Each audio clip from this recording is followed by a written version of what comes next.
আসসালামু আলাইকুম। আমার নাম তোফাজ্জল মোল্লা, তালতলী উপজেলা শরীফখালী ইউনিয়ন। আমি এসিসিপি প্রকল্প থেকে ট্রেনিং পেয়েছি। আমাদের এলাকার এমএফ আলকাম ভাই উনি সব ব্যবস্থা করছে আমার এই রংপুরে যাওয়ার 5 দিনের ট্রেনিংয়ের।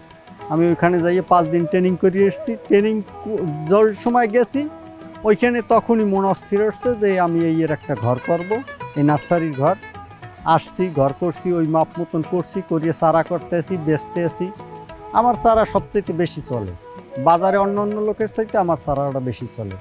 আমি চারা করতে আসি, হাজার হাজার চারা আমার অর্ডার হয়, এবং ওই যে টেরেতে বীজটা করি ওই টেরের বীজটা লাগাইয়ে মানুষ শান্তি পায়। এই জন্য আমার চারাটা বেশি চলে।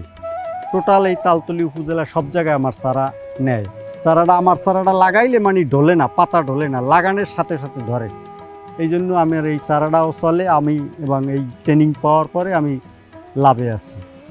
তারপরে আরও শিখেছিলে ওই যে আমের কলম বান্ধা, লিচুর কলম বান্ধা, এগুলোও শিখেছিলে ট্রেনিং। এসিসিপি এই ট্রেনিংয়ের ব্যবস্থা করে দিয়েছে, এই জন্য আমি তাদেরকে ধন্যবাদ জানাই।